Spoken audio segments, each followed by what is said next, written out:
পক্ষ থেকে ঘোষণা করা হয়েছিল চারা গাছ বিতরণ, সেটাও সম্পন্ন হয়েছে। আমরা এখন এখানে আলোচনা সভার যে ঘোষণা করেছি সেটা শুরু করব। আপনারা জানেন যে গত 17ই জানুয়ারি 2024 জ্যোতি বসুর প্রয়াণ দিবসে আমরা এই Jyoti Basu centre for social studies and রিসার্চের যে ভবন নির্মাণের শিলান্যাস সর্বভারতীয় নেতা সীতারাম ইয়েচুরির উপস্থিতিতে করেছে। এই 5 মাস 23 দিন অতিক্রান্ত হয়েছে। এর মধ্যে আমরা ঘোষণা করেছিলাম যে আমাদের কাজ চলবে। যারা নানাভাবে এই ভবন নির্মাণের জন্য অর্থ সাহায্য করেছেন, এই সংগৃহীত অর্থের মধ্য দিয়ে ধাপে ধাপে আমাদের কাজ চলবে। আমরা আজকে এই ঘোষণা করেছি যে এই জ্যোতি বসুর ভবন নির্মাণ, জ্যোতি বসুর এই কেন্দ্র নির্মাণ যে ভবন, এই ভবনের নির্মীয়মান অফিসে আমরা এই অনুষ্ঠান করব। আপনারা দেখতে পাচ্ছেন যেখানে 2200 স্কোয়ার ফিট, তার প্রথম পর্যায়ের যে আমাদের কাজ, তার প্রথম তলা, তার ছাদ ঢালাই হয়েছে গত 20 তারিখে। তার সাথে দ্বিতীয় তলার কাজও শুরু হয়েছে। পাশেই আরো 1500 স্কোয়ার ফিটের ঢালাইয়ের কাজ শুরু হচ্ছে। আমরা যেটা দেখছি, আমাদের যারা প্রযুক্তিবিদ, নির্মাণ কর্মী, এই স্থপতি, তারা সবাই মিলে নির্দিষ্ট সময়ে যে টার্গেট করেছিলেন সেই অনুযায়ী কাজ চলছে। কত বাধা বিপত্তি সত্ত্বেও তার করতে দাঁড়িয়ে আমরা আজকে এখানে অনুষ্ঠানের আয়োজন করেছি। আজকের এই অনুষ্ঠানে আমরা, তারা জানেন ইতিমধ্যে আমরা ঘোষণা করেছি, প্রসঙ্গ জ্যোতি বসু এ বিষয়ে আলোচনা হবে।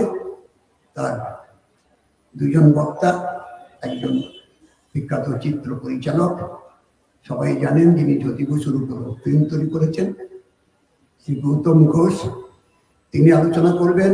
আর আমাদের জ্যোতি বসু ট্রাস্টের অন্যতম সদস্য, আমাদের পার্টি, ভারতের কমিউনিস্ট পার্টির মার্ক্সবাদী পলিটব্যুরো সদস্য এবং রাজ্যের সম্পাদক মোহাম্মদ সেলিম আলোচনা করবেন। আর এই আলোচনার সভার সভাপতিত্ব করবেন আমাদের এই Jyoti Basu centre for social studies and রিসার্চের সভাপতি কমরেড বিমান বসু। এই প্রস্তাব রাখি। আমি এই প্রস্তাব সমর্থন করছি। একটাই ঘোষণা, যে বিমানদার মাইক নেওয়ার আগে, সেটা হচ্ছে আমাদের এই তহবিলে অর্থ সংগ্রহের কাজ চলছে। আজকে এখানে কয়েকজন আছেন যারা ইতিমধ্যে অর্থ দিয়েছেন, আমরা তাদের কাছে রসিদ পাঠিয়ে দেবো। আর বিমানদার হাতে দেবেন, কিন্তু একজন 1 লক্ষ টাকা দেবেন, সে রাস্তায় আছেন, কিছুক্ষণ করে আসছেন, তিনি দেবেন। আরেকজন এখানে আছেন দিলীপ দাস এবং মণিদীপা দাস, তারা দুজনে মিলে 1 লক্ষ টাকা দেবেন। সেটা একটু পরে হবে, তার জন্য বিমানদার মিটিং শুরু করছেন, তাদের একটু বলছি। আর যারা অন্যরা এসছেন, অনেকে এখানে জমা দিয়েছেন, আমাদের কাউন্টার আছে, সেখানে জমা দেবেন।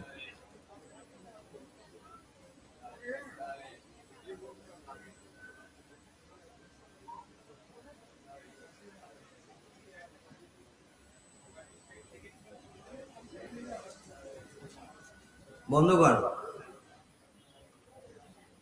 আপনারা অনেকে খানিকটা আগে থেকে এসছেন, অনেকে সময় মতো এসছেন। এখন আমাদের ঘোষণা ছিল 4টে থেকে আমরা আলোচনা সভার কাজ শুরু করব। সেটা আমরা পারলাম না, অনেকটা দেরি হলো, প্রায় 40 মিনিটের মতো। এই আপনাদের এই অসুবিধা হওয়ার জন্য আমরা সত্যি দুঃখিত। আমাদের কথা ছিল আমরা 3:30 থেকে গান শুরু করব, আর 4:15 মধ্যে আলোচনা শুরু করব। এই হিসেবে আমরা আধ ঘন্টা পিছিয়ে আছি। তাই আমি আপনাদের সামনে এখন কোনো বক্তব্য রাখছি না। আজকের আলোচ্যসূচি আপনারা শুনেছেন, প্রসঙ্গ জ্যোতি বসু। আমি শুরুতেই আমাদের এই বিষয়ে আলোচক হিসাবে নির্দিষ্ট করে যাকে আমন্ত্রণ জানিয়েছি তিনি চিত্র পরিচালক গৌতম ঘোষ। আমি আহ্বান করব গৌতম ঘোষকে, আপনি আসুন, আপনার বক্তব্য প্রসঙ্গ জ্যোতি বসু এখানে রাখুন। আপনাদের অনুরোধ করব, আমরা অনুষ্ঠান বিশাল লম্বা করব না, অনুষ্ঠানের কোনো ক্ষতি না হয় সেদিকেও আপনারা একটুখানি নজর রাখবেন। ধন্যবাদ। গৌতম ঘোষ।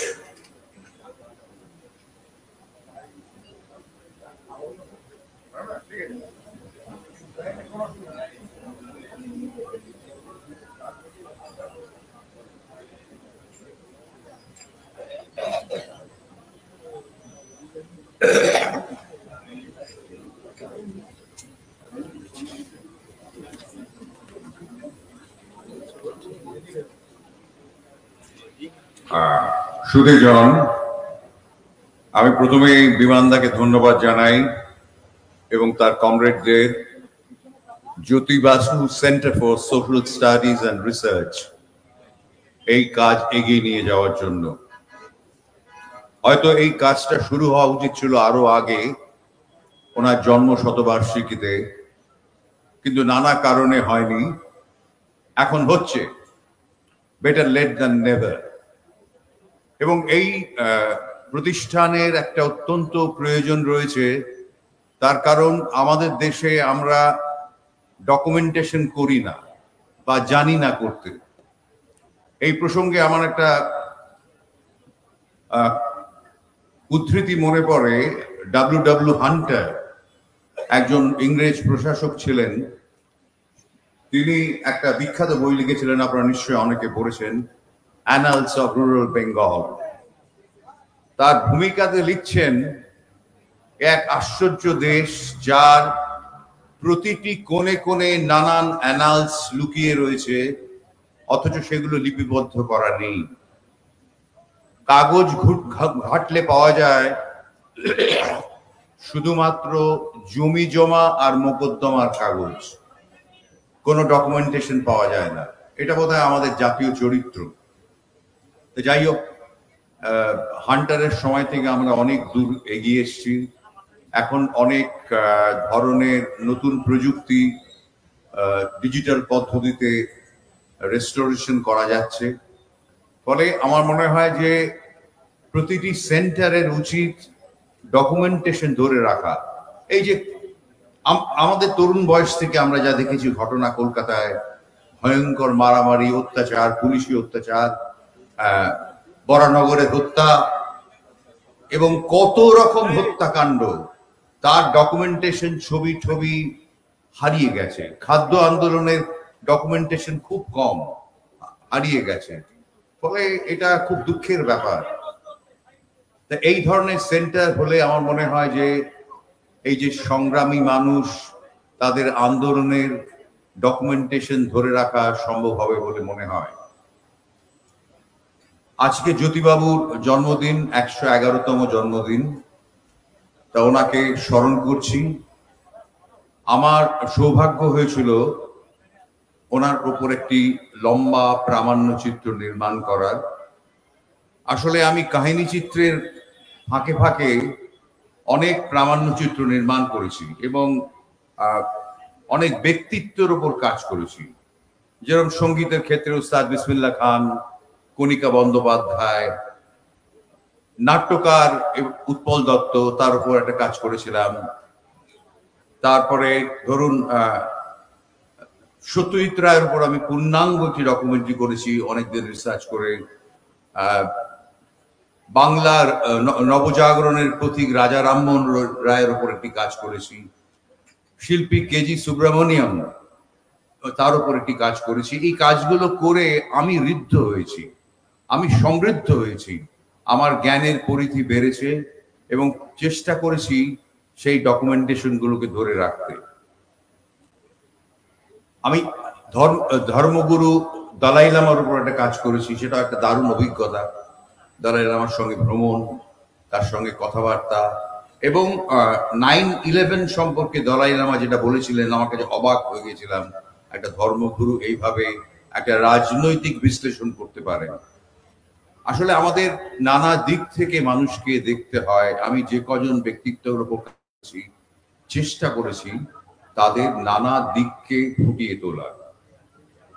একটা সময় মনে হলো অনেকের উপর কাজ করলাম, কিন্তু একটা রাজনৈতিক ব্যক্তিত্বের উপর, একজন রাজনৈতিক ব্যক্তিত্বের উপর একটা কাজ হওয়া উচিত।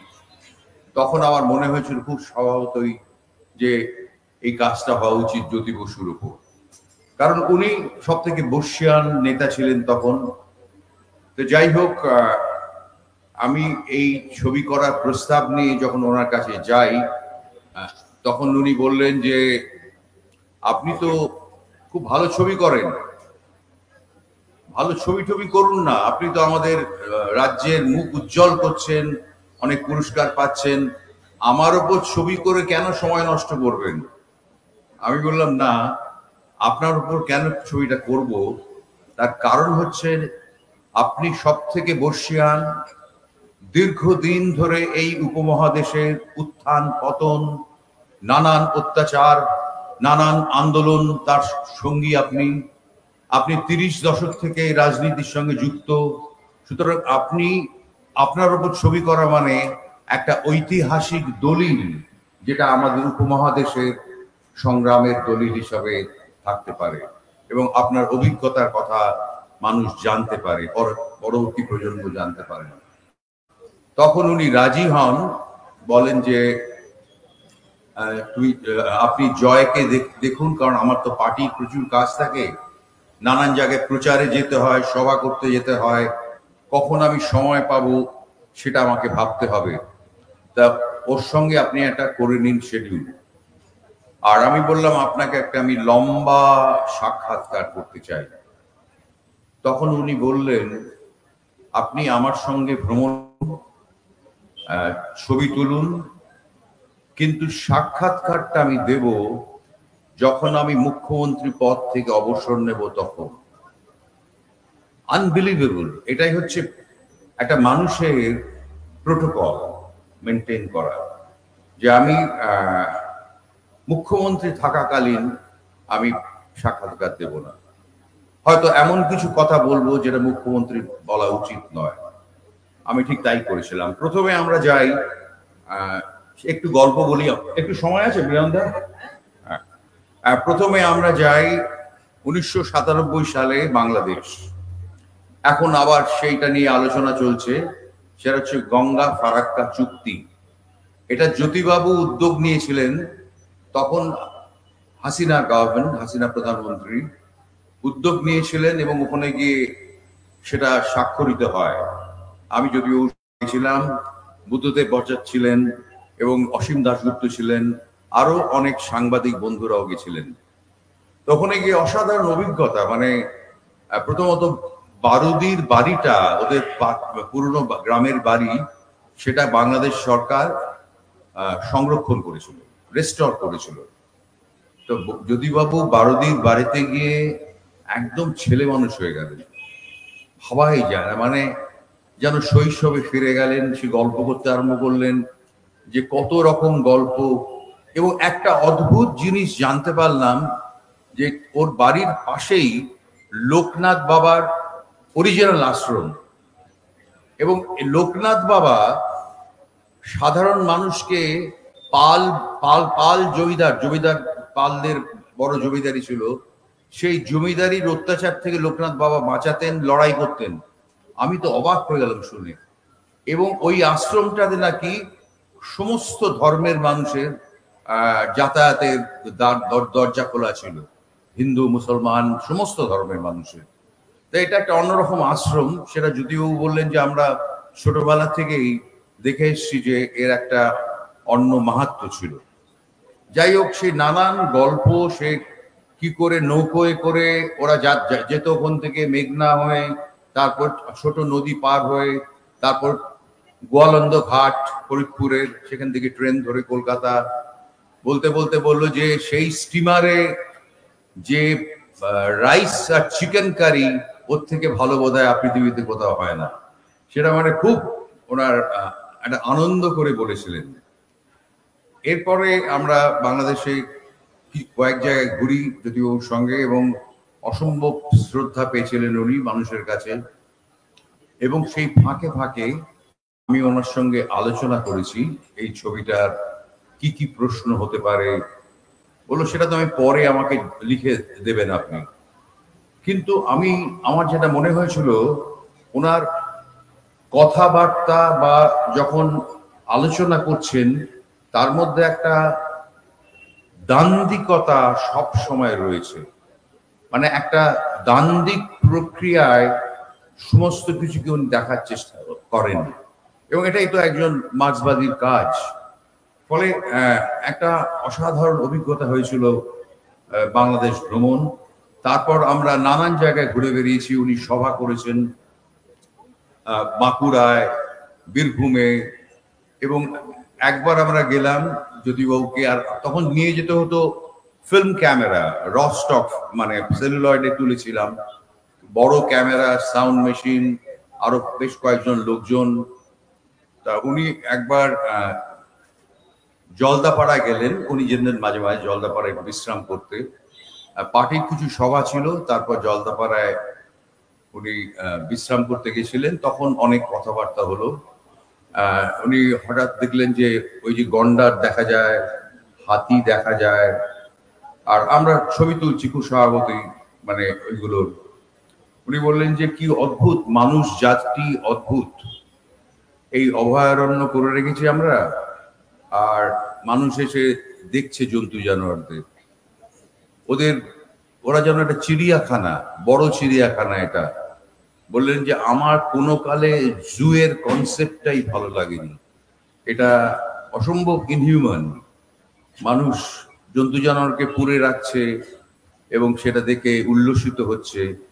আমার মনে হয় যদিও একটা অদ্ভুত সংবেদনশীলতা ছিল, যেটা মানে চট করে প্রকাশ পেত না, কিন্তু তার কাজের মধ্যে দিয়ে তার সঙ্গে যারা কাজ করেছেন যারা বুঝতে পেরেছেন অসম্ভব সংবেদনশীল মানুষ। এক উচ্চবিত্ত পরিবারের মানুষ, ইংল্যান্ডে পড়াশোনা করেছেন, সেসব গল্প আমাকে পরে বলেছিলেন, অনেক গল্প আছে। কিন্তু একদিকে যেমন সংবেদনশীল, আবার কতগুলো ব্যাপারে ভীষণ নির্বিবাদী ছিলেন। আমি আমার পিসেমশাইয়ের নাম হচ্ছে সত্যেন গাঙ্গুলি, পার্টির হোল টাইমার ছিলেন পিসেমশাই। এবং ওর সঙ্গে এটা হচ্ছে কোন সময় বলছে, এটা জ্যোতিবাবু তখন রেল রোড ইউনিয়নের তরফে হুমায়ুন কবিরের বিরুদ্ধে দাঁড়িয়েছিলেন, এবং 46-এ লেজিসলেটিভ প্রভিন্সিয়াল গভর্নমেন্ট, সেখানে উনি হুমায়ুন কবিরকে হারিয়ে দিয়েছিলেন। কিরণ বাবু গেছিলেন, আমার সত্যেন গাঙ্গুলি আমার পিসেমশাই, আমার নিজের পিসেমশাই, আমার ছোট পিসির স্বামী। বললো যে গৌতম তুমি যদিও ছবি করছো, আমার কতগুলো অভিজ্ঞতা তোমায় বলি। উনি একদম 46 সালে তো বেশ সাহেব মানুষ, মানে কাঁটা চামচ দিয়ে বাড়িতে খেতেন ওরা। তা আমরা একটা ক্যাম্পেইন করতে গেছি বেগুসরাই বা ওই জাতীয় কোনো বিহারের গ্রামে, রেলওয়ে বস্তিতে। এবারে মিটিং করার পর, এটা হচ্ছে নির্বাচনের যে মিটিং করার পর রেলওয়ে ওয়ার্কাররা দুপুরের আহারে লাঞ্চের ব্যবস্থা করেছেন। লাঞ্চ হচ্ছে রুটি, মোটা রুটি, একটা ডাল, আর হয়তো পেয়ারা বা কোনো ফল, লোকাল ফল সেই দিয়েছে। বলে আমি আর কিরণদা ওই রুটি ছিঁড়তে পারলাম না, আর মোটকা গন্ধ ডালে। যদিও চুপচাপ আমাদের দিকে তাকিয়ে দেখলেন একবার, আর নিজের মনে আনন্দের সঙ্গে পুরোটা খেলেন, আরেকটা রুটি চাইলেন। এবং তারপরে খাওয়া হয়ে গেল, নিজের ফলটুকু আমাদের দিয়ে বললেন তোমরা তো কিছুই খেলে না, খিদে পেলে এটা খেও। তখন আমরা বুঝেছিলাম যে এই মানুষটা একদিন বড় বিরাট মাপের একজন নেতা হবেন। তার কারণ ওনার যে সংবেদনশীলতা এবং নির্বিবাদী যা দিয়েছে ওয়ার্কিং ক্লাস, সেটা আমি খেয়ে নিলাম, কোনো অসুবিধা নেই। এটা একটা উদাহরণ দিলাম, মানে এটা লোকে শুনলে অদ্ভুত লাগতে পারে, কিন্তু এটা ঘটনা। আরেকটা ঘটনা, আমাকে জয়কৃষ্ণ তো অসংখ্য গল্প বলেছে, মানে যেহেতু জয়কৃষ্ণ যদিও ওর সঙ্গে সবসময় থাকতেন, বললো একবার কোন একটা সার্কিট হাউস, যতদূর আমার মনে হচ্ছে বহরমপুর সার্কিট হাউস, বর্ষাকালে কোনো সরকারি অনুষ্ঠানে গেছেন, রাত্রিবেলা প্রচন্ড বৃষ্টি, লোডশেডিং, অন্ধকার হয়ে গেছে। জ্যোতিবাবু তার ঘরে, সার্কিট হাউসে শোয়ার ঘরে চলে গেছেন খাওয়া দাওয়া সামান্য করে। তারপরে আর এখন যে গার্ড থাকে, গার্ড এসে আমাকে, আমি পাশের বাড়িতে ছিলাম, ডাকছে, বলে যে স্যার ডাকছে আপনাকে। যদিও তখন চিফ মিনিস্টার।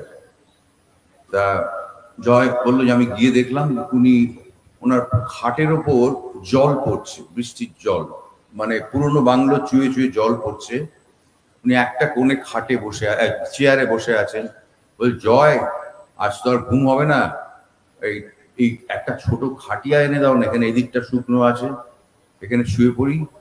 বললো সে কি, আমি এক্ষুনি চিফ সেক্রেটারিকে ফোন করছি, ডিএম কে ফোন করছি। বল না না, করে কিছু লাভ নেই, কি হবে, চিফ সেক্রেটারি এমন শো কজ করে দেবে, এই তো করবে। তার থেকে আমাকে এখানে দাও, আমি শুয়ে পড়বো। কালকে ডিএম কে ডেকে বলা উচিত যে এরকম অবস্থা থাকবে কেন আমাদের বাংলোগুলো। আমি এই পশ্চিমবঙ্গের মুখ্যমন্ত্রী, আমি সয়ে নিলাম, কিন্তু যদি আমার কোনো অতিথি আসতো বাইরে থেকে, তারা কি মনে করত? এটাই হচ্ছে অসাধারণ শিক্ষা, যে ওকে শো কজ করে শাস্তি দিয়ে তো লাভ নেই, ওকে এমন কাজ করাও যাতে মানে আমাদের মুখ উজ্জ্বল হয়, আমাদের স্টেটের মুখ উজ্জ্বল হয়। জ্যোতিবাবুর যখন ইন্টারভিউ আমি শুরু করি, উনি যখন মুখ্যমন্ত্রী পদ থেকে সরে আসেন, সে অসংখ্য গল্প, মানে উনি প্রথমত এত পার্টিকুলার ছিলেন, আমাকে বলেছিলেন যে সমস্ত প্রশ্নগুলো তুমি লিখে দিয়ে যাবেন, আপনি বলতেন সবাইকে, আপনি লিখে দিয়ে যাবেন। আমি লিখে দিয়েছিলাম, এবং যেদিন শুটিং আরম্ভ করলাম আমরা ইন্দিরা ভবনে, তখন কিন্তু কমল বোস চলে গেছেন আমাদের সঙ্গে। উনি কিন্তু জলদাপাড়া গেছিলেন, আরো অন্যান্য জায়গায় গেছিলেন। তখন কিন্তু তিনি আমাদের চলে গেছেন, উনি একা থাকতেন ইন্দিরা ভবনে। এবং দুপুরবেলা খাবার একটা টিফিন ক্যারিয়ারে রাখা থাকতো একটা, তখন উনি অবসর নিয়েছেন, কিন্তু বেশি লোকজন নেই, নিজেই গিয়ে খেতেন সকালবেলা। আর উনি টিপটাপ মানুষ তো, সকালবেলা নিজের জুতো পরিষ্কার করতেন ওই বয়সে, তখন 90-এর কাছাকাছি বয়স। আমি বললাম যে এটা আমি শুট করি। বল না না না না, এটা বাড়াবাড়ি হয়ে যাবে, লোকে বলবে যে হ্যাঁ জ্যোতিবাবু নিজের জুতো পালিশ করছে, এটা দেখাচ্ছি আমি। এটা আমাকে উনি রাজি হলেন না, কিন্তু উনি যেটা করেছিলেন, এক বুকে ছোট ছোট করে নোটস লেখা, অসংখ্য নোটস, যে প্রশ্নের উত্তরগুলো কয়েকটা প্রশ্নের পর একবার তিনি ওটা দেখে দিতেন। ওনার ইংল্যান্ড পর্বের ঘটনা বলি, চেম্বারলিনের অফিস ওরা ঘেরাও করেছিল ছাত্ররা, ওই সময় কৃষ্ণ মেনন এবং আমাদের ইন্দিরা গান্ধীর হাজবেন্ড ফিরোজ গান্ধী, এরা ওই সময় ছাত্র আন্দোলনের মধ্যে ছিলেন। আর প্রতিটি সন তারিখ মনে আছে। 7ই সেপ্টেম্বর, তার আগে হিটলারের সঙ্গে চেম্বারলিন একটা প্যাক্ট করতে গেছিল, আমরা তার প্রতিবাদে 7ই সেপ্টেম্বর অমুক তারিখে সালে আমরা ডাউনিং স্ট্রিট স্ট্রিট ঘেরাও করেছিলাম। একটার পর একটা ঘটনা, নেতাজির সঙ্গে দেখা হওয়া এবং নেতাজি কি কি বলেছিলেন ছাত্রদের তার বিশদ বর্ণনা উনি আমাদের করেছিলেন। মানে এত পরিষ্কার স্মৃতিশক্তি ওই বয়সে চিন্তা করা যায় না। এবং নেতাজি কি বলেছিলেন, আমরা যে কাজটা করছি, নেতাজি কোন পথে, নেতাজি দুটো পথ বলেছিলেন, যে একটা তো অসহযোগ আন্দোলন করছেন গান্ধীজি, কিন্তু আমি পুরোটাতে বিশ্বাস করি না। আমার মনে হয় শুধু ওটা ওইভাবে ব্রিটিশকে দেশ থেকে তাড়ানো যাবে না, আমি অন্য কিছু ভাবছি। সেটা 30 দশকের কথা। তা উনি ছাত্রদের বলেছিলেন, এই যে ফ্যাসিস্ট শক্তি, এই যে অত্যাচার, এবং তখনকার দিনে উনি সাম্প্রদায়িকতার ভয়ঙ্কর যে একটা ফল হতে পারে সে কথা উনি ছাত্র জ্যোতি বসুকে বলেছিলেন। ফলে আমি যে জ্যোতি বসুর উপর ছবি করে কি আমার মনে হয় যে খুব গুরুত্বপূর্ণ, তার কারণ এই প্রতিটি পর্ব ওনার পরিষ্কার মনে আছে, একটার পর একটা। তারপর মজার গল্প আছে। বাচ্চা ছেলে তখন গল্প ল করতে গেছে, বললো যে আমাদের বন্ধুর একটা ভোক্সওয়াগন গাড়ি ছিল, তা আমাদের ছুটি কাটাতে আমরা ঠাসাঠাসি করে, ভোক্সওয়াগন তো ছোট্ট গাড়ি, ঠাসাঠাসি করে গেলাম। আমরা সকলে মিলে খুব বিয়ার খেয়েছিলাম। আর তারপরে আমার এক বন্ধু ওই ভারী কত কটা লোককে নিয়ে গাড়ি টার্ন নিতে গিয়ে গাড়িটা পুরো উল্টে গেল। আমরা আঘাত পেয়েছিলাম, কিন্তু কারো সেরকম ফেটাল দুর্ঘটনা ঘটেনি। এরকম অনেক মজার গল্প, ছাত্র জীবনের গল্প। এর পরে পরবর্তী পর্যায়ে উনি যে বলেছিলেন সেটা হচ্ছে 43-এর মন্বন্তর, ভয়াবহ। এবং বললেন যে 43-এর মন্বন্তরের সময় আমরা মানুষের সেবা করেছি, কিন্তু পরবর্তীকালে বুঝতে পেরেছি যে কিভাবে চার্চিল একটা ভয়ঙ্কর নোংরা ভূমিকা পালন করেছিল।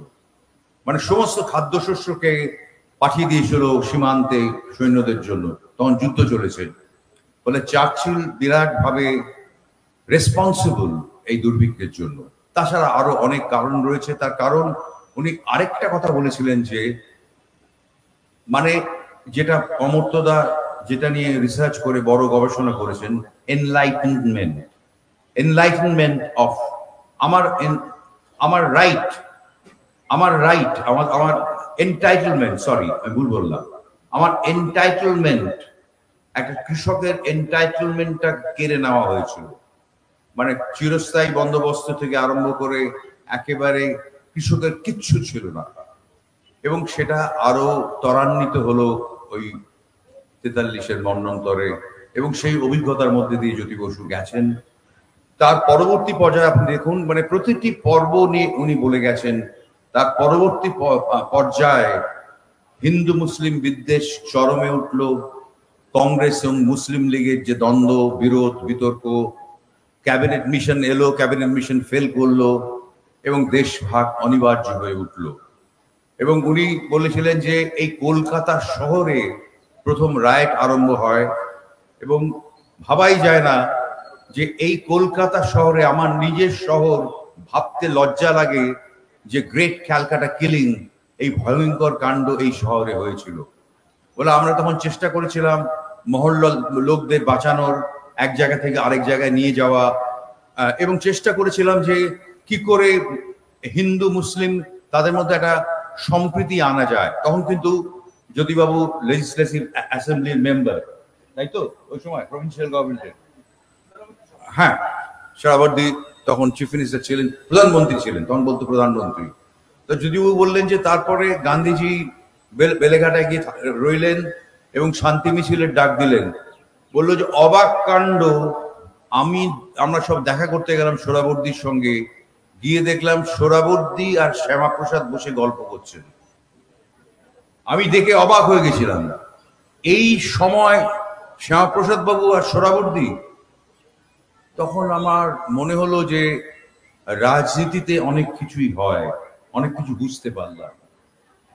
এইভাবে প্রতিটি সময় আমার মনে হয় জ্যোতিবাবুর তার যে জীবন, তার নিজের বইতেও লেখা আছে, আমার ক্যামেরার সামনেও বলেছেন একটার পর একটা পর্ব, তারপরে তেভাগা আন্দোলন, তেলেঙ্গানা আন্দোলন, 50 দশক এবং 60 দশকের খাদ্য আন্দোলন থেকে শুরু করে এমার্জেন্সির সময় পর্যন্ত এসে উনি বললেন যে আমি ইন্দিরাকে সতর্ক করেছিলাম, এটা একটা তুমি ভয়ঙ্কর কাজ করতে যাচ্ছ এবং এতে তোমার নিজের ক্ষতি হবে, দেশের তো ক্ষতি হবে, তোমার নিজের ক্ষতি হবে, এবং সেটাই হলো।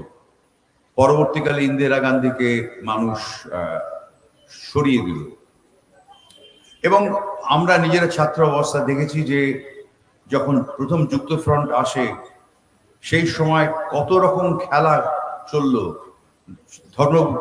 গভর্নর ধর্মবীর সে কি কাণ্ড করলো, মানে গভর্নমেন্ট উল্টে দিল, ভয়ঙ্কর অবস্থা কলকাতার, মারামারি কাটাকাটি, চতুর্দিকে সিআরপিএফ, তারপরে আবার পার্টি ভাঙলো। একটা জিনিস বলতে ভুলে গেছি, জ্যোতিবাবু কিন্তু কমিউনিস্ট পার্টির যে ভাগ হয়ে গেল 61-তে, 62, 64, এটা নিয়ে উনি বলেছিলেন যে আদর্শগতভাবে কিন্তু আমরা ভাগ হয়ে গেলাম, কিন্তু মনে মনে আমি খুব দুঃখ পেয়েছিলাম। তার কারণ হিরেনবাবুর মতো বন্ধুরা আলাদা হয়ে গেল, তারপরে আবার ভাগ হলো, সিপিআই এমএল হলো। তাই আমার মনে হয় জ্যোতিবাবু এই বিভিন্ন পর্ব দেখেছেন এবং বুঝেছেন, এবং তারপরে একটা আমরা তো সেই 77-এর সে বিশাল জনমিছিলে আমরাও সবাই ছিলাম যখন বামফ্রন্ট ফিরে এলো, মানে প্রথমবার ক্ষমতায় এলো 77-এ, এবং এর পরে একটা পর্ব যেটা জ্যোতিবাবুর কাছে অত্যন্ত গুরুত্বপূর্ণ।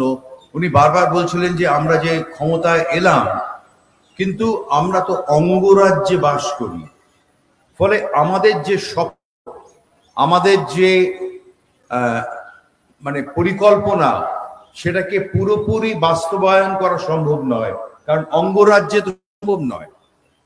একটা সেন্ট্রাল গভর্নমেন্ট রয়েছে, সেখানে অন্য একটা সরকার রয়েছে, তাদের একটা আদর্শ, ফলে এর মধ্যে দিয়ে আমরা চেষ্টা করেছিলাম করতে। এবং প্রথম কাজ উনি অত্যন্ত গর্বের সঙ্গে বলেছিলেন ভূমি সংস্কার, অপারেশন বর্গা। এবং তারপরে উনি বললেন আমরা ত্রিস্তর পঞ্চায়েত করেছিলাম, যেটা অত্যন্ত গুরুত্বপূর্ণ, তৃণমূল স্তরে উন্নয়নকে নিয়ে যাওয়া। বলতে গিয়ে একটা কথা বললেন, শুনছি আজকাল পঞ্চায়েতে দুর্নীতি প্রবেশ করেছে, এসব আমার ক্যামেরার সামনে আছে। এটা কিন্তু খুব ভয়ঙ্কর ব্যাপার। তৃণমূল স্তরে যদি দুর্নীতি প্রবেশ করে তবে কিন্তু ভবিষ্যৎ খুব খারাপ হবে। তবে উনি তো অসম্ভব পার্টিজান ছিলেন, বল আমরা চেষ্টা করছি এটাকে কন্ট্রোল করার। এটা একটা ব্যাপার। আরেকটা বলেছিলেন যে আমরা প্রথম রাজ্য যারা শিক্ষকদের বেতন বৃদ্ধি করেছিলাম, তার আগে খুবই কম বেতন ছিল। বলে শিক্ষকদের বেতন বৃদ্ধি হলো, কিন্তু আমার একটা ভয়, শিক্ষার মান যেন না কমে যায়, শিক্ষার মানটা যেন উপরের দিকে থাকে। ফলে আমার মনে হয় যে উনি ভবিষ্যৎ দ্রষ্টা ছিলেন, অনেক কিছু বুঝতে পারতেন, কারণ একটা বিরাট অভিজ্ঞতা, লেখাপড়া, মানুষকে চেনা, অনেক কিছু, মানে শুধুমাত্র একমাত্রিক নয়, অন্য মাত্রা থেকেও কিন্তু যে কোনো পলিসি বা যে কোনো অবস্থানকে বোঝার ক্ষমতা ছিল জ্যোতি বসু। অনেক পয়েন্ট নোট করে এনেছিলাম, বেশি বাড়াবো না। দু একটা কথা বলে আমি শেষ করবো যে এটা আমার কাছে একটা বিরাট অভিজ্ঞতা। একটা জিনিস আমি একটু বলতে চাই,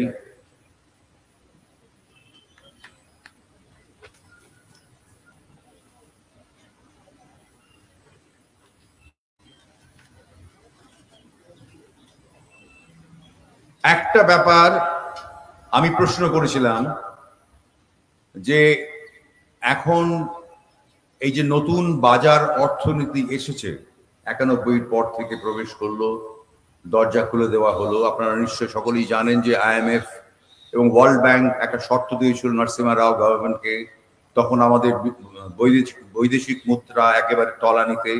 দেখবেন অশোক মিত্রর বইতে তার ডিটেল দেওয়া আছে, একেবারে খুব বিস্তৃতভাবে লেখা রয়েছে। তখন একটা ডিল হয়েছিল যে তুমি দরজা খুলে দাও এবং মনমোহন সিংকে তোমরা ফাইন্যান্স মিনিস্টার করো, কারণ ও জানে ও কাজ করেছে IMF এবং বিশ্ব ব্যাংকে। দরজাটা খুলে দাও, আমরা তোমাদের টাকা দেব। এবং তাই হলো, সবকটা সুইচ গেট খুলে দিল। আস্তে আস্তে করলে হয়তো, আমি ব্যক্তিগত বলে মনে করি ভালো হতো, সবকটা খুলে দেওয়া হলো। এবং তার পরবর্তীতে আমরা দেখলাম যে মানুষের মানসিকতা পাল্টাচ্ছে, একেবারে আচ্ছন্ন হয়ে যাচ্ছে এই বাজার অর্থনীতির দ্বারা, বিজ্ঞাপনের দ্বারা। প্রযুক্তি আরো নানান কিছু জিনিস আনছেন, যার ফলে মানুষ লালায়িত হচ্ছে, মানুষের মন বদলে যাচ্ছে। মানে আমরা ছোটবেলায় যে যাপন দেখেছি তার থেকে যাপনই বদলে গেছে, তার নানান আর্থসামাজিক কারণে। আমি যদিও ওকে জিজ্ঞেস করেছিলাম এই কঠিন সময় আপনার কি মনে হয় যে পাঠ ক্লাস নেওয়া হচ্ছে ঠিক মতো?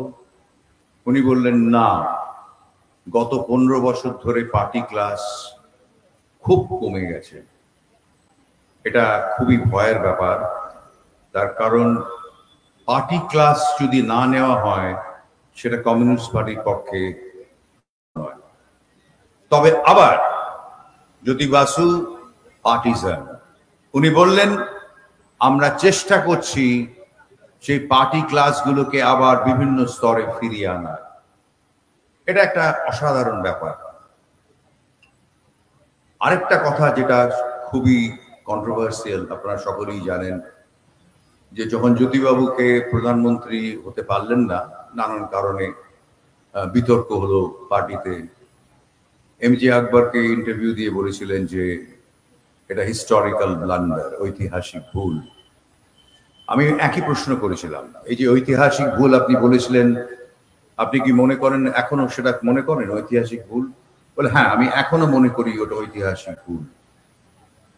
তার কারণ আমরা যদি ক্ষমতায় যেতাম তাহলে উগ্র দক্ষিণপন্থী শক্তির এইভাবে উত্থান হতে দিতাম না। এখন মনে হচ্ছে যে জ্যোতিবাবু যদি প্রাইম মিনিস্টার হতেন তাহলে বোধহয় অন্যভাবে চালনা করতেন। সাম্প্রদায়িক দক্ষিণপন্থী শক্তির এই ভয়ঙ্কর করাল ছবি আমাদের দেখতে হতো না। যাই হোক, এই তো ইতিহাসে অনেক কিছু হয়, ভুল হয়, ঠিক হয়, কিন্তু সময় প্রবহমান। তো এইভাবে একটা ছবি করা আমার কাছে একটা বিরাট অভিজ্ঞতা।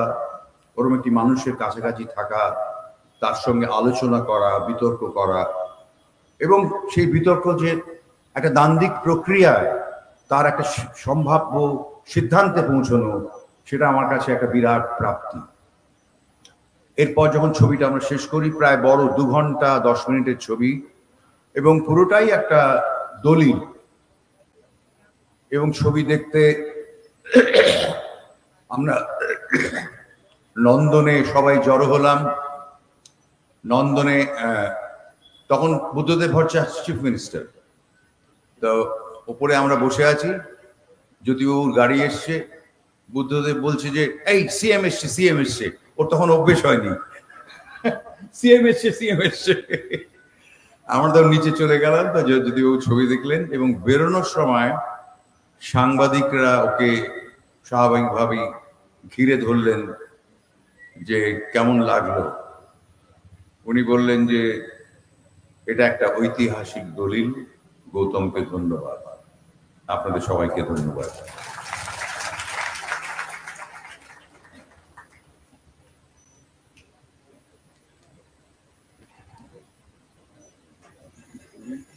আমরা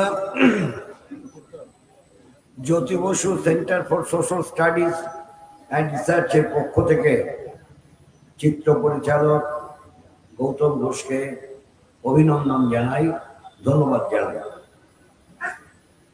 আমি এখন আবার আলোচনা হবে, আলোচনা করবেন, কিন্তু মাঝখানে একটা কথা বলে নিতে চাই। যেই ভবনের কথা বলা হলো, ফার্স্ট ফেজ ভবন, তা কাজ চলছে, কিন্তু আমাদের first phase, second phase, third phase, fourth phase, 4টে ফেজে আমাদের হবে। এটা আমাদের এই পদ্ধতিতে, এই প্রক্রিয়ায় এভাবে আমরা বাধ্য হয়েছি করতে অর্থের জন্য। এবং এই যেই ভবনটার নির্মীয়মান ভবনের সামনে আমরা এই অনুষ্ঠান করছি, এটা 6তলা হওয়ার কথা।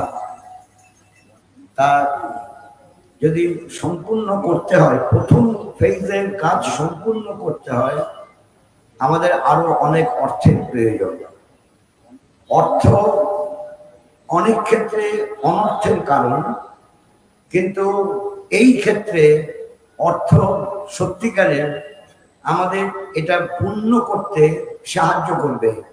তাই আপনারা যারা উপস্থিত আছেন, তাদের আত্মীয় স্বজন, বন্ধু বান্ধব, পরিচিত লোকজন, সবাইকে এই সেন্টারের জন্য অর্থ দান করার জন্য একটু অনুপ্রাণিত করলে আমরা বাধিত হব। এখন আলোচনায় অংশগ্রহণ করবেন। আমাদের ছবিটাকে ডিজিটাইজ করতেই হবে।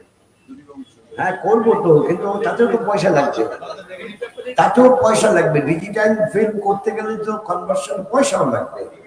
সে পয়সা কোত্থেকে পাবো? আমরা তো আয় করি না যে আমাদের আয় থেকে পয়সা দিয়ে দিলাম, সবই পয়সা লাগবে। যাই হোক, আমরা ডিজিটাল করার জন্য কথাবার্তা বলেছি চেন্নাইতে প্রসাদ ল্যাবরেটরির সঙ্গে। সে দেখা যাবে, সেটাও আপনাদের কাছে অর্থ চাইবে। এখন প্রসঙ্গ জ্যোতি বসু সম্পর্কে আলোচক এখানে উপস্থিত, আমাদের ট্রাস্টের সদস্য মোহাম্মদ সেলিম।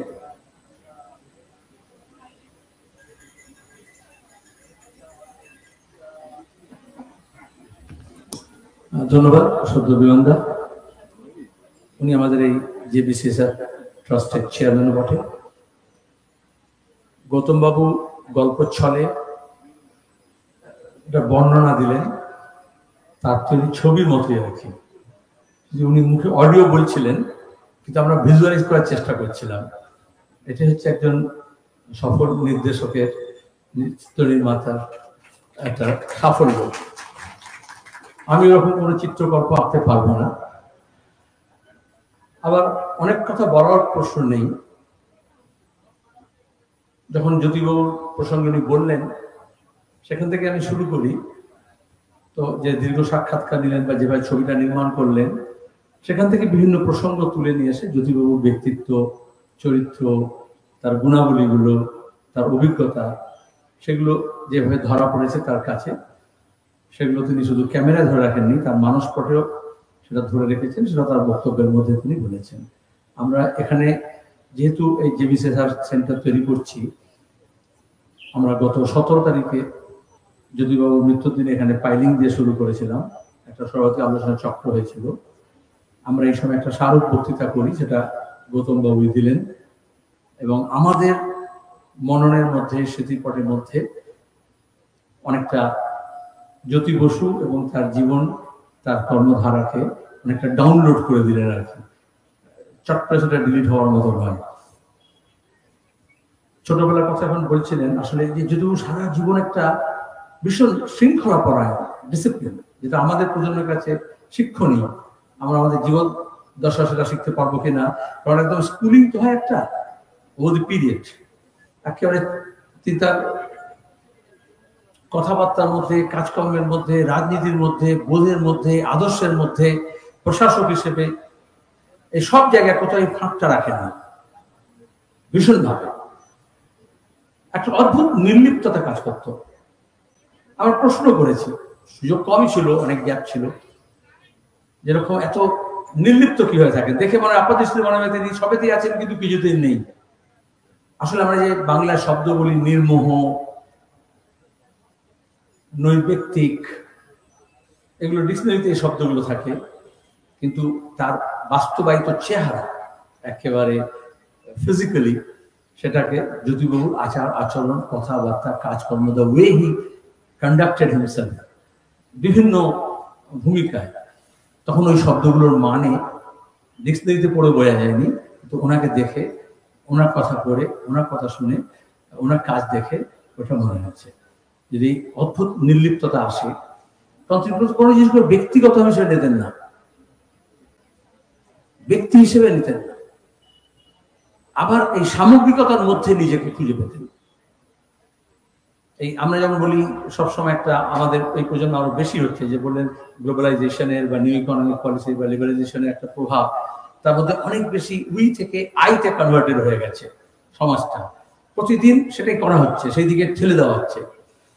আপনি বাঁচে বাপের নাম, উনি এই মানুষের মধ্যে মানুষকে নিয়ে, মেহনতি জনগণকে নিয়ে সব স্তরের মানুষের সঙ্গে তার একটা ভালোবাসার ভালো লাগার সম্পর্ক ছিল এবং তাদের মধ্যেই তিনি অবস্থান করতেন। এই যখন পার্টিসিপেশনের কোয়েশ্চেন এলো তখন আমি সবাই কেন্দ্রীয় কমিটির মেম্বার হয়েছি। বিমানদা আমাকে ক্ষমা করবেন, কারণ 3 দশকের বেশি হয়ে গিয়েছে, 25 বছর পরে সেগুলো আর্কাইভসে থাকে না, মানে কি ওপেন করে দেওয়া যায়। তো সেখানে যখন আলোচনা হচ্ছে, জ্যোতিবাবু নিজে কিন্তু সভাপতি সেই মিটিংয়ে, আমাদের কেন্দ্রীয় কমিটির যা মিটিং হয়, তারপর আলোচনা হচ্ছে, যা হয় নানা রকমের মত, উনি অদ্ভুত নির্লিপ্ত আমি দেখলাম, নাম ডাকছেন, বলছেন এক একজন। আমার তখন কম বয়স, টি ব্রেকের সময় আমি ওনার কাছে গিয়ে বললাম যে আপনি সব শুনছেন এইসব কথা? আমার কাছে তখন মনে হচ্ছে হাবি জাবি কথা আর কি, আমার অভিজ্ঞতা কম বলে। উনি বললেন, কমিউনিস্ট পার্টি করছো তো, বয়স কম আছে, শুনবার মতো কান তৈরি করো, অনেক কিছু শুনতে হবে, শুনে যাও, শুনতে হয়। আমার কাছে একটা লেসন মনে হলো আর কি, এবং তার কোনো অভিব্যক্তি নেই আর কি কোনো। আমাদের তার একটু, আমি কি বিমানদার ক্ষেত্রে আমি যখন কিছু কথা বলি, বিমানদার আমাদেরকে একটু তাকাবেন, আপনাদেরকে মনে হয়তো কটাক্ষ করছেন, কিন্তু জ্যোতিবাবুর একটা অদ্ভুত নির্লিপ্ততা ছিল, অথচ ছিল ভীষণ ভাবে অনেক মাইনর ডিটেলস এর মধ্যে ছিলেন। যখন বাবরি মসজিদ ভাঙা হলো, গোটা দেশব্যাপী দাঙ্গা হচ্ছে, কলকাতায় তখনও হয়নি কিছু, কিন্তু হব হব করছে। আমি দিল্লিতে তখন রাজ্যসভার সর্বভারতীয় কাজ করি, যুব কেন্দ্রে। এখান থেকে ফোন যাচ্ছে চারিদিক থেকে, চলে আসো এখানে, আর ওখানে মনে করছে পার্লামেন্ট সেশন চলছে, এখানে থাকো। আমার মন বলছে কলকাতা ফিরে যেতে হবে। এখানে যখন আমাদের পার্টি নেতৃত্বের সঙ্গে কথা বলছি, তখন বলছে যে না, সব ঠিক আছে, তুমি ওখানেই থাকো, ওখানেই কাজ।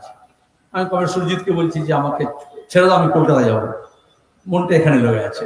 উনি বলছেন না, ওখানে আছে কমরেডরা, তুমি এখানে থাকো, দরকার হয়। তারপরে যাই হোক, শেষ দিকে যখন ঝামেলা, এখানেও তপসিয়া এই ট্যাংরায় গার্ডেন নিচে কি জায়গায় ঘুরতে আরম্ভ করলো, চলে আসলেন। চলে আসার পর ইন্ডিয়ান এয়ারলাইন্স পাইলট স্ট্রাইক করবে ওই সময়, এক সময় তো সব জায়গায় কারফিউ হচ্ছে, বন্ধ হয়ে যাবে। তো আমি আনশিডিউল ফ্লাইট সকালে চলে এসেছি, কারণ পাইলট, এয়ারোস্টেস তারা সব কলকাতা বেস, যারা তারা তো ফিরবে, একটা ফ্লাইট আসছে, তার মধ্যে সবাই চলে আসছে। আমাকে খবর দিল, আমি তখন সিভিল এভিয়েশনের ইন্টারেস্ট দেখাতাম, চলে আসলাম, যাক ঘেরা না।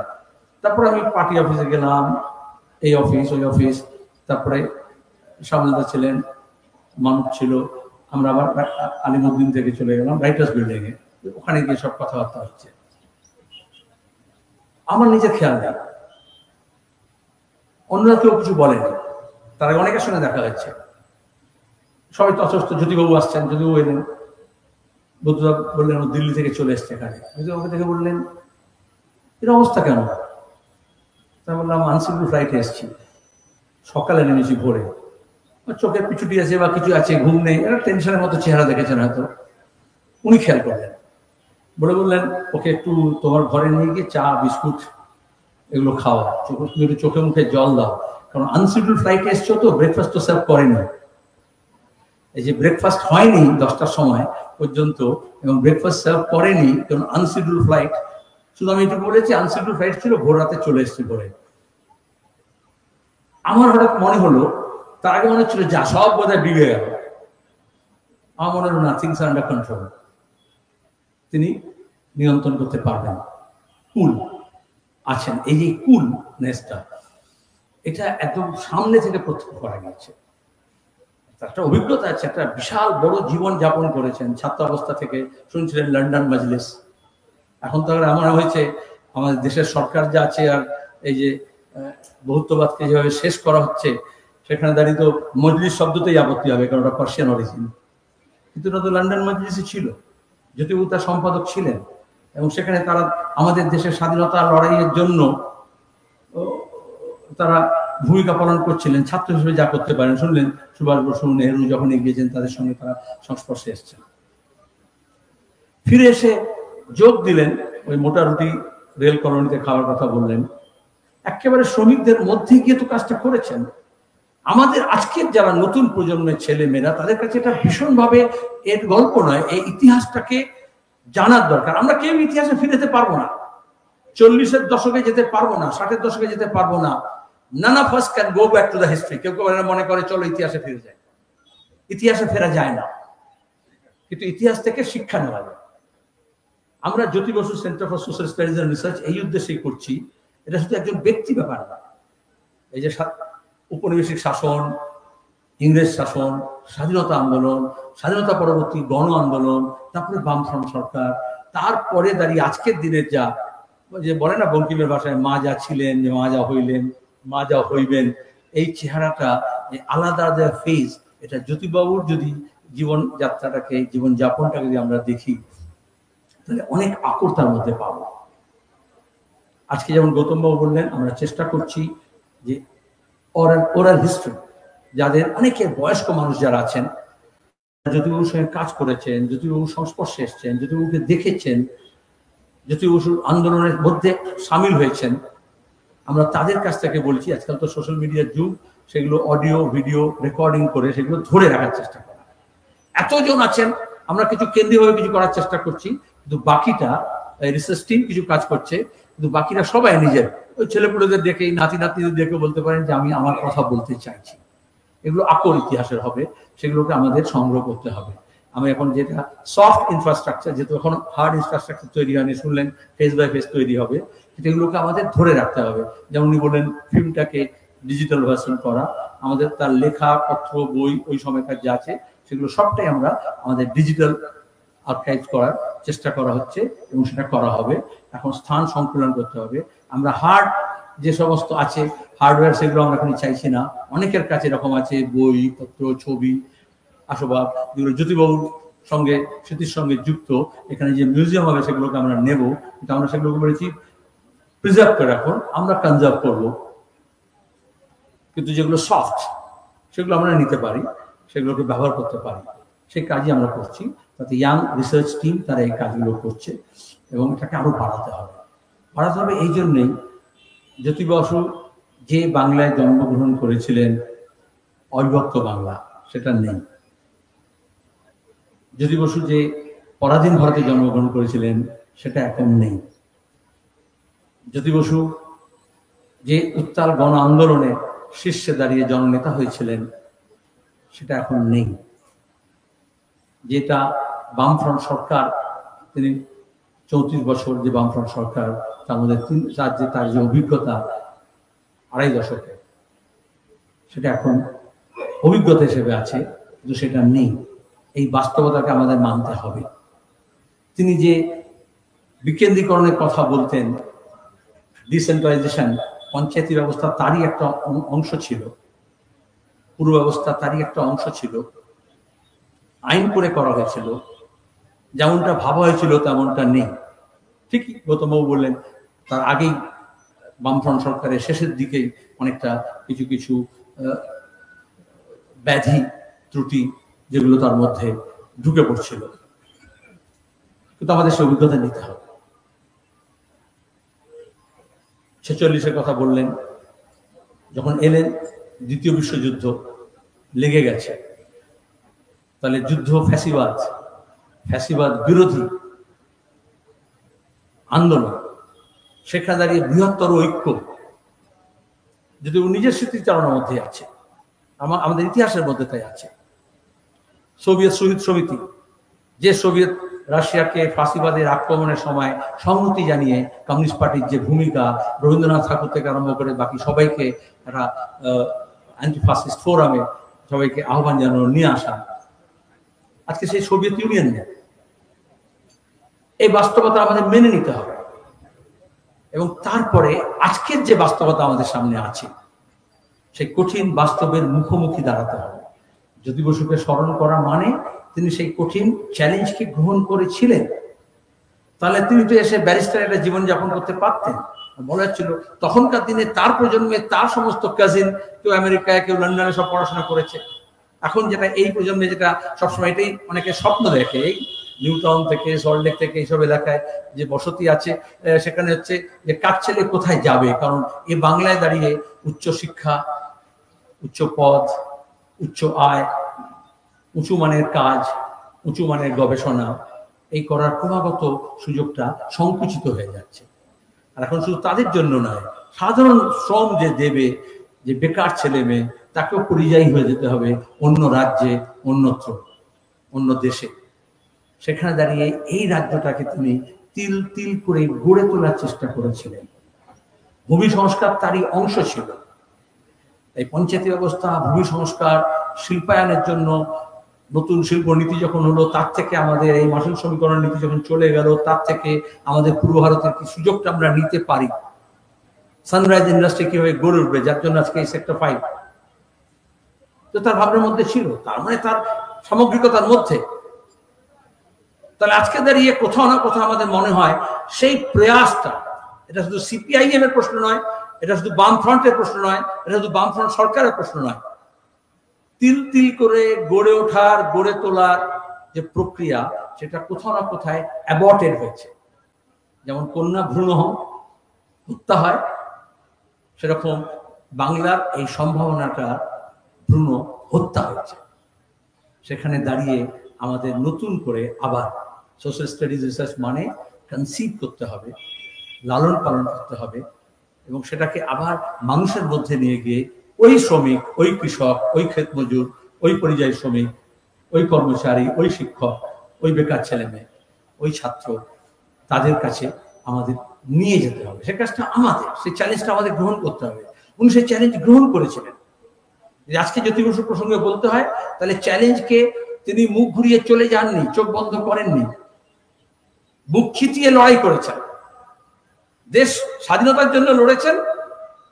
যখন পরাধীন, যুদ্ধের সঙ্গে সঙ্গে যে গ্রেট বেঙ্গল ফেমিন, সেই হুদা তারাই যখন 30 লক্ষ মানুষ, বাংলার মানুষ মারা গিয়েছে, অবশ্যই ইংরেজ শাসনের বদান্যতায়,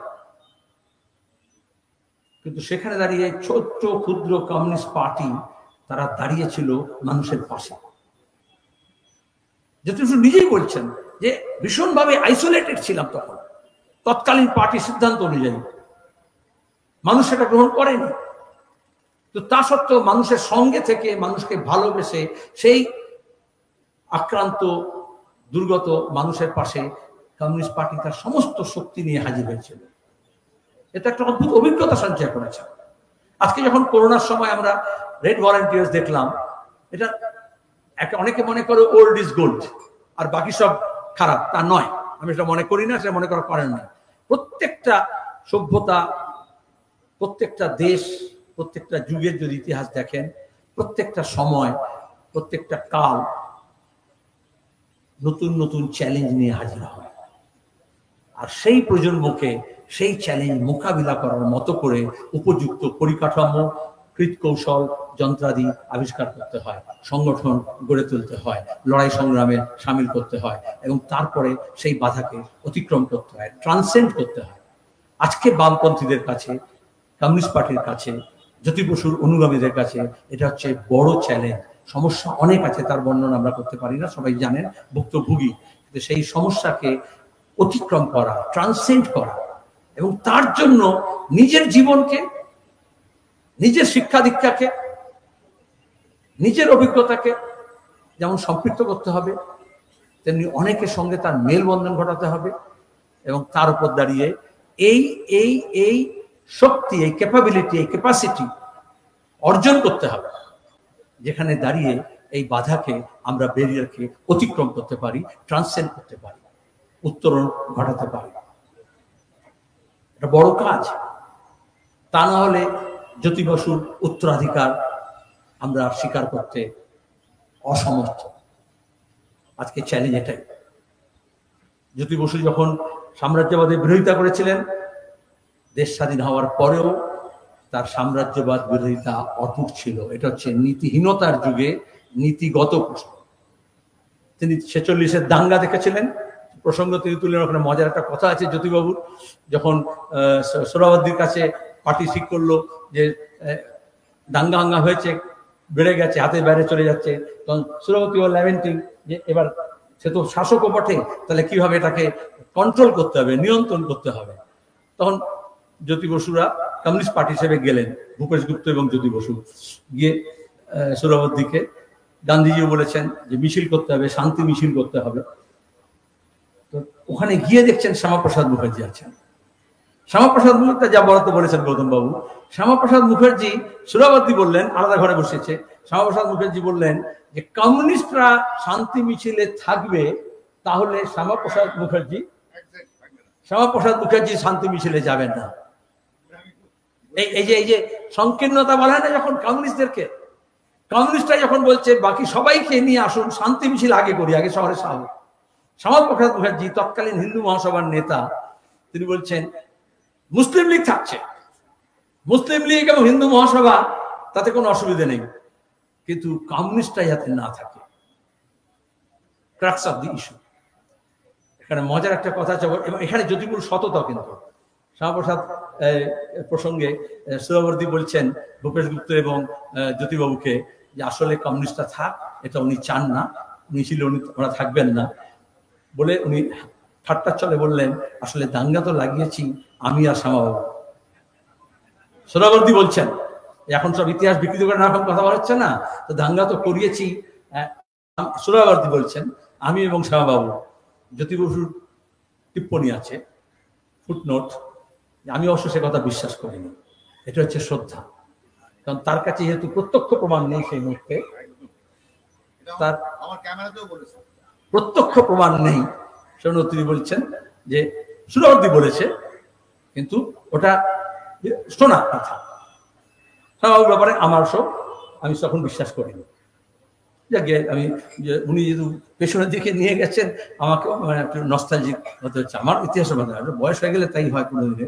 আর যদিও কিন্তু এই গুণটা ছিল, একটা ভাব গম্ভীর তো মনে হয়, কিন্তু তিনি তার শৈশবকে, যেটা উনি বললেনও, একটা মানে বাচ্চা কাচ্চাদের পেয়ে গেলে গল্প ছলে থাকে, তিনি তার নিজের ছোটবেলার গল্প এমন করে বলেন যেন গতকালের ঘটনা, এবং ওদের মতো করে বলতেন। আমি আমার ছেলের সঙ্গে দেখেছি, তা প্রথম দেখেছেন আলাপ করেছেন, কিন্তু বন্ধুত্ব কিরম হয়ে যায়, তাকে বলছেন যেন ওর ক্লাসমেট, তোমার ক্লাসে কি পড়া হয়, কি পড়ায়, কোন সাবজেক্ট ভালো লাগে।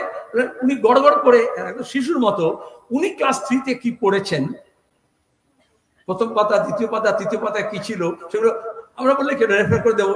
উনি এমনি অল্প কথা বলছেন, কিন্তু তিনি গড়গড় করে বলে যাচ্ছেন আমাদের তো টেক্সটে এরকম ছিল, এইগুলো ছিল। স্মৃতিশক্তি কি প্রখর। এটা হচ্ছে আসলে ওই কনফিডেন্সটা গেইন করতে পারতেন। আমি তোমাদেরই মতো, এটা শুধু শিশুর কাছে আমি দেখেছি বলে, এটা একজন ক্ষেত মজুর, একজন কৃষক, একজন শ্রমিক, একজন বস্তিবাসী, একজন সাধারণ মানুষ, তিনি তাদের মতো করে। ওইখানে এই আজকের দিনের জন্য রেফারেন্স জ্যোতিবাবুর ওই আত্মজীবনীতেই আছে। উনি বলতেন, গল্প ছলে বলতেন, এই যে ভেদাভেদ আছে, যেটা রবীন্দ্রনাথ বারবার বলেছেন সে বঙ্গভঙ্গ বিরোধী আন্দোলনের সময় থেকে, যে তার বাড়িতে ওই যে প্রথমত উনি কর্মসাত করতেন না, কিন্তু বাবা মা খুবই ধার্মিক ছিলেন, ধর্মভীরু ছিলেন, এবং লোকনাথ বাবার ভক্ত ছিলেন ওনার বাবা। তো আমি সমর্থন করতাম না, কিন্তু যেতাম, উৎসব হতো, আমরা সবাই যেতাম, বাড়ি থেকে প্রসাদ দিত, আমরা খুব খেতাম মজা করে প্রসাদ। আমাদের এরকম কিছু কিছু লোকেদের উন্নাসিকতা আছে, হয় একদম মোদির মতো সাষ্টাঙ্গে প্রণাম করতে হবে, আর তাহলে না বাবা না, আমি এর মধ্যে নেই। জ্যোতি বসুর জীবন থেকে যে শিক্ষাগুলো নিতে হয়, ওই যে নির্লিপ্ততা বললাম অদ্ভুত, অথচ সম্পৃক্ততা আছে। তো ওখানে তিনি বলছেন মাকে ভীষণ ভালোবাসতেন, মায়ের কথা ভীষণ বলতেন, যে তার যে বৌদি ব্রিটিশ ইংলিশ, তো যুক্তিবাদী, বললেন মাকে বললাম তুমি বিদেশি বৌদি জেঠুদাদাকে বিয়ে করেছে, তাকে মেনে নিলে রান্নাঘরে সে রান্নাও করছে, 2-4টে বাংলা পদও শিখে গেছে, রান্না করছে, কিন্তু ওর সঙ্গে থাকছে যে ফকিরা মুসলমান হচ্ছে তোমার গিয়ে বাড়িতে কাজকর্ম করে, সাহায্য করে, খেলাধুলার ওই সঙ্গী তার বাদে, কিন্তু তুমি ফকিরা থেকে তো কোনোদিন রান্নাঘরে ঢুকতে দাও না। ওই সময় বয়সে, ওই বয়সে এই যে এটা এটা কোনো তামাশার ব্যাপার না, এটা কোনো জনসভা বলার কথা নয়। তার যে বিশ্বাস গড়ে উঠছে এবং সেখানে তিনি যেখানে মনে করছেন ঠিক হচ্ছে না, মাকে প্রশ্ন করছেন, তো ওকে তুমি রান্না করে কেন ঢুকতে দাও না, তুমি বিদেশিকে দিয়েছো। আমাদের এখানে কোকা-কোলা, পেপসি আরামসে চালিয়ে দেওয়া যায়, কিন্তু বলা হয় মুসলমান দোকানে শরবত কিনে খাবে না, মুসলমান সবজি ফল থেকে কিন্তু কিনে খাবে না। যদি মাল্টি ন্যাশনাল প্রোডাক্ট হয় এবং যদি বিজ্ঞাপিত হয় এবং যদি কোনো মডেল বা নায়ক নায়িকার ছবি দিয়ে যদি বিক্রি করা হয়, সেখানে তখন তার জাত পাত ধর্ম বর্ণ ছোঁয়াছুঁই কিচ্ছু থাকে না। কিন্তু যে পাড়া হকারের কাছে যখন কেনা হচ্ছে, ছি ওর কাছে খাবি, তপশিলি জাতি কি আদিবাসী কি গ্রাম্য কি বস্তিবাসী কি মুসলমান কি খ্রিস্টান কি আবার মুসলমান বাড়িতে বলা হবে কি হিন্দু, হ্যাঁ না, এর বাড়ি থেকে ওর খাবার যাবে না, ওর বাড়ি থেকে ওর খাবার যাবে না, ওই রকম শিশু মনে দাঁড়াবে। তাহলে যুক্তিবাদটাকে তিনি শেষ দিন পর্যন্ত লালন পালন করেছেন, প্রশ্ন করেছেন, প্রশ্ন করতে শিখিয়েছেন। তার এই যে মানুষের সঙ্গে ব্যবহার একটা অদ্ভুত একটা অ্যানেকডট আমার কাছে, আমার খুব কমই সুযোগ হয়েছে ওনার সঙ্গে যাওয়ার, কিন্তু যখন ভিপি সিং ওই 89 যখন উনি এসব যুক্তরাষ্ট্র পাঠানোর জন্য এন্ট্রি নামাটা করছেন, যাক তো কনক্লেভ ইত্যাদি, 89-এর নির্বাচন ঘোষণা হয়ে গেছে। আমাদের যুবদের একটা সম্মেলন ছিল আন্ধ্রপ্রদেশে, তখন ভাগ হয়নি, তো উনি গেছেন বক্তা হিসেবে, তো আমিও ওনার সঙ্গে হায়দ্রাবাদ থেকে ওইটুকু যাবো ওয়ারাঙ্গাল। তো মাঝখানে মাঝপথে হচ্ছে একটা জায়গায় লাঞ্চের ব্যবস্থা করা হয়েছে, সরকারি গেস্ট উনি, তো আমাদের সবাইকে আগে থেকে বলে দিলেন দুপুরে কিন্তু ওখানে খাবে। এখনকার মতো 34-35টা গাড়ি নয়, কিন্তু যা হয় পুলিশের গাড়ি দিয়েছে, ওরা পাইলট দিয়েছে, জয়কৃষ্ণদা আছেন। আমরা ওই ওয়ারাঙ্গালে খাচ্ছি, যখন উনি ঢুকেছেন খেয়েছেন, আমাদের কাছে হচ্ছে তারা পার্টির যে নেতা আছে আন্ধ্রপ্রদেশে, তারা জনসভায় যেতে হবে, উনি খেয়ে দিয়ে ঘরের মধ্যে ঢুকলেন, একটু পরে বেরিয়ে এলেন, বেরিয়ে এসে সব ড্রাইভার সব তৎক্ষণাৎ রেডি হয়ে যাচ্ছে, জয়কৃষ্ণ বেরিয়ে এসে চলো ওখানে সব উঠবো। হঠাৎ উনি ঘুরে জিজ্ঞেস করলেন যে ওখানকার যে লোকাল পাইলট পুলিশ, তাকে জিজ্ঞেস করলেন তোমাদের খাওয়া হয়েছে, ইংরেজি জিজ্ঞেস করলেন। ওরা তখন উনি বুঝতে পারছে ওরা খাবার তোড়জোড় করছিল, মানে ভিআইপিরা খেয়ে নিয়েছে, এরপর বাকিরা খাবে, আর ততক্ষণ উনি আমার ঘরের মধ্যে ঢুকে গেলেন। এবার ওরা বুঝতে পারছে না কি হলো অন্ধ্রপ্রদেশের ব্যাকগ্রাউন্ডে। তা আমরা ঢুকলাম, যথেষ্ট ঢুকলো, তারপর বললাম, উনি বলছেন যে তোমরা খেয়ে নাও তারপরে বেরোবো, একটুক্ষণ আছে সবাই খেয়ে নাও। সেই অফিসার পরবর্তীকালেও যতবার আমি গেছি ওর সাথে জয় হয়ে এসেছে, সে হচ্ছে আমি ভাবতে পারি না একজন মুখ্যমন্ত্রী ভিভিআইপি আমরা খেয়েছি কিনা সেটা আবার খোঁজ নিয়ে আবার ব্যাক করে যাবেন, একবার বেরিয়ে এসছেন গাড়ি ধরতে আবার ব্যাক করে যাবেন। আমাদের কাছে এটা কিন্তু স্বাভাবিক মনে হয়েছিল, ঠিকই তোদের খাওয়া হয়নি ওই জন্য হয়েছে। ওখানকার খানসামা, ওখানকার কুক, ওখানকার যারা টেম্পোরারি কিছু লোকজন আসে, সার্কিটে যত লোক থাকে না, এত লোককে সার্ভ করবে বলে, তারা সবার কাছে একটা গল্প। পরবর্তীকালে যখন গেছে ওই সার্কিট বসে, এটাই হচ্ছে গল্প যে জ্যোতি বসু ফিরে গেলেন যে বাকিদের খাওয়া হয়ে যাক তারপর তিনি যাবেন। এই মানবিক দিকগুলো এগুলো টাচ, আমি ওসব গল্প কথা বলতে ঢুকে গেলাম। আসলে তিনি এই যে খাদ্য সংকট, খাদ্য আন্দোলন, ক্ষুধার্ত মানুষ এবং ওই খেটে খাওয়া মানুষের সঙ্গে গিয়ে দিন যাপন, তাতে ক্ষুধার্ত মানুষের খাদ্যের কি প্রয়োজন, কতটা প্রয়োজন, এবং সেখান থেকে ফুড ফরওয়ার্ড তিনি যা লড়েছেন বিরোধী দলের নেতা হিসেবে, বিধানসভায় যা বলেছেন, মাঠে ময়দানে যা বলেছেন, যখন তিনি প্রশাসক হয়েছেন, সেইগুলো যে স্মৃতিশক্তি প্রখর, সেইগুলো ধরে ধরে করার চেষ্টা করেছেন।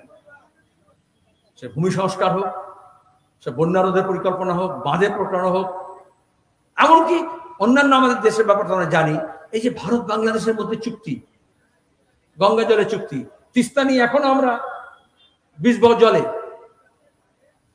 রাজ্য সরকার বলবে কেন্দ্র সরকার, কেন্দ্র সরকার বলবে রাজ্য সরকার।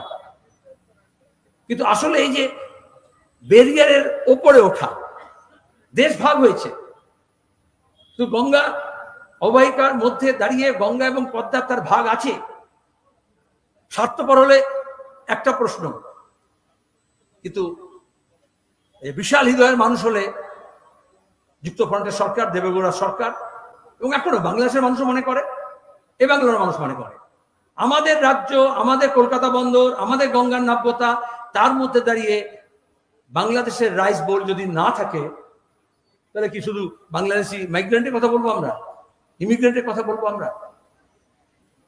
আজকে দাঁড়িয়ে যখন বিশ্বায়নের কথা বলা হচ্ছে, বিশ্বগুরু হওয়ার কথা বলা হচ্ছে, বিশ্ব বাংলার কথা বলা হচ্ছে, তখন দাঁড়িয়ে আমাদের প্রতিবেশী দেশের সঙ্গে কিরকম বার্তা করতে হয়, এই 3 বিঘা থেকে শুরু করে, করিডোর থেকে শুরু করে কম লাঞ্ছনা সহ্য করতে হয়নি, অপপ্রচারের শিকার তাকে হতে হয়নি। কিন্তু তিনি মনে করেছেন যার যা প্রাপ্য, যার যা হক, যার যা অধিকার, সেটা স্বীকৃতি দিতে হবে। এটা হচ্ছে স্টেটসম্যানশিপ। তিনি রাজ্যের মুখ্যমন্ত্রী ছিলেন, কিন্তু দেশের সংকটের প্রশ্নেও তার যে ন্যাশনাল ভিউজ, সেটা কোনো ক্ষেত্রে কোথাও ঘাটতি বা কম ছিল না। এবং এই জন্য আজকে যখন এই প্রাদেশিকতা হচ্ছে, ভাষার নামে, ধর্মের নামে, প্রদেশের নামে ভাগ করা হচ্ছে, তখন জ্যোতি বসুর প্রসঙ্গটা বারবার আসে।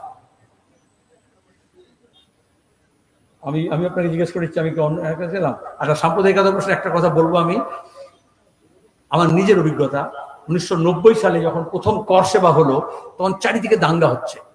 ওই আদবানি যখন রথযাত্রা নিয়ে বেরোলেন, লালকৃষ্ণ আদবানি, আমি তখন প্রথম এমপি হয়েছি। তো বিভিন্ন শহরে গিয়েছি, জয়পুর, কানপুর, আগ্রা, হায়দ্রাবাদ। হায়দ্রাবাদে যখন গিয়েছি, আমাদের পার্টির নেতারা বললেন কিছু করার নেই, কারণ কারফিউ হয়ে গেছে, সিভিল অ্যাডমিনিস্ট্রেশন থেকে মিলিটারি অ্যাডমিনিস্ট্রেশনে ডেকে নেওয়া হয়েছে, পুলিশও কিছু করবে না, এসপিও কিছু করতে, কমিশনার কিছু করতে পারবে না, আমরা যেতে পারবো না। আমরা এত দূর কলকাতা থেকে গেলাম, যেতে পারবো না। তাহলে মিলিটারি রানি দিয়েছে, আলাম মিলিটারি অফিসার একটু কথা বলা হোক। তো ফোনাফোনি যোগাযোগ করা হলো, একজন সাংবাদিক ছিলেন টেলিগ্রাফের তৎকালীন ওখানে, আর বাকি ওখানকার অন্যান্য রাজ্যের সব ছিল।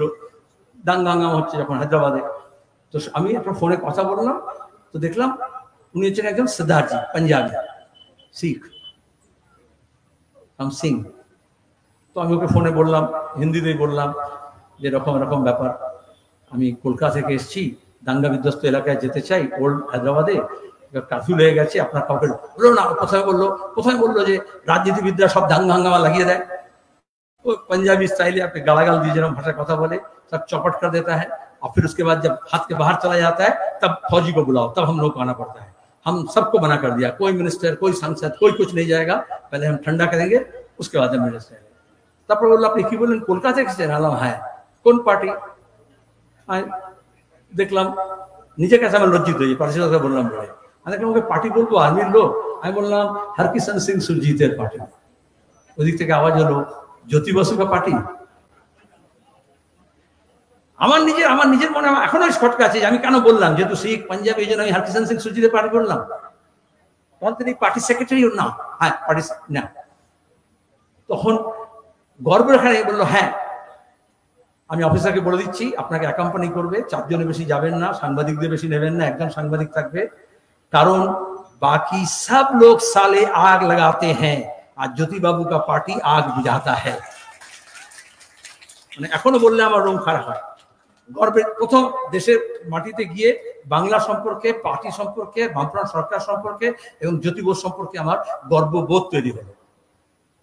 বললাম আমি কাউকে যেতে দিচ্ছি না, মিলিটারি অফিসার। তারপর আমরা গেলাম, রীতিমতো একেবারে ভিআইপির মতো করে নিয়ে গিয়ে সব জায়গায় দেখালো। বললো আমরা জানি আপনার, আমি কেন আপনি বললেন এটা, জানতে হয়। পরে যখন 4 মিনার ওখানটায় যখন দেখা হচ্ছে, বললো আমি ইয়াং অফিসার ছিলাম, 84-এর সময় ফোর্ট উইলিয়ামে আমার পোস্টিং ছিল, আমার নিজের অভিজ্ঞতা আছে, বাকিরা বই পড়ে জেনেছে, আর আমি আমার জীবন দিয়ে জ্যোতি বসুকে জেনেছি যে জ্যোতি বসু কি বিশ্বাস করেন এবং কি করেন। সেইখানে দাঁড়িয়ে আজকের দিনের চ্যালেঞ্জের জন্য আমরা আমাদের উপযুক্ত করে তোলার জন্য একটা বড় আকর এখান থেকে হবে Jyoti Basu centre for social studies and research, যাদের সাহায্যে, সহযোগিতায় এবং আরো অনেকেই যারা এর সঙ্গে যুক্ত হবেন, তাদের সহযোগিতার মধ্য দিয়ে এখানে শুধু একটা কেন্দ্র গড়ে উঠবে না, একটা মিউজিয়াম গড়ে উঠবে না, একটা লাইব্রেরি গড়ে উঠবে না, বাংলার শিল্প, সাহিত্য, সংস্কৃতি, শিক্ষা, শিল্প, কল কারখানা, আমাদের জীবন, আমাদের যাপন, আমাদের উদযাপন, ভবিষ্যতে তার দাম বিকল্প কি হতে পারে, তার চর্চা, তার চাষ এখানে হোক। এবং সেরকম করে আমরা প্রতিষ্ঠানটা গড়ে তুলি এই আশা রেখে আরেকবার আপনাদের সবাইকে ধন্যবাদ জানিয়ে শেষ করছি।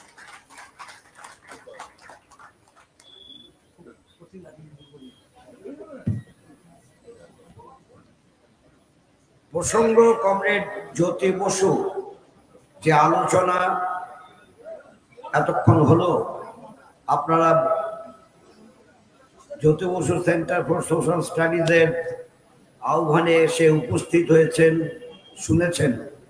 আপনাদের অভিনন্দন জানাই, আপনাদের ধন্যবাদ জানাই এবং সবার কাজ শেষ করার আগে আরেকবার বলে নেই, যা এখানে উত্থাপিত হয়েছে, আপনাদের যাদের কাছে যা সম্পদ আছে জ্যোতি বসু সম্পর্কে সেগুলো সংরক্ষণ করুন, আমাদের সঙ্গে যোগাযোগ করবেন, আমরা আপনাদের কাছে যে সংগ্রহ করে নেব। আর সবার কাজটা শেষ করে নেই তারপর। কিন্তু সভা শেষ হওয়ার পর সবাই একটা রাস্তা চিনে নিয়েছেন, সব ওইখান দিয়ে যাচ্ছেন। এইখান দিয়ে যাওয়ার তো রাস্তাটা আছে, একটু চিনে নিন, দেখে নিন, চলুন, তাহলে চেনা হয়ে যাবে। এক জায়গা দিয়ে গোল সরু জায়গা দিয়ে সবাই যাবেন কেন, এইখান দিয়ে যাবেন। ধন্যবাদ। এখন আর ছেড়ে দাও না। ধন্যবাদ এবং সবার কাজ শেষ। আচ্ছা বন্ধুগণ, আমাদের দুটো কাজ করতে হবে। আমি আগে ঘোষণা করেছিলাম আমাদের জ্যোতি বসু এই centre for social studies and রিসার্চের চেয়ারম্যানের হাতে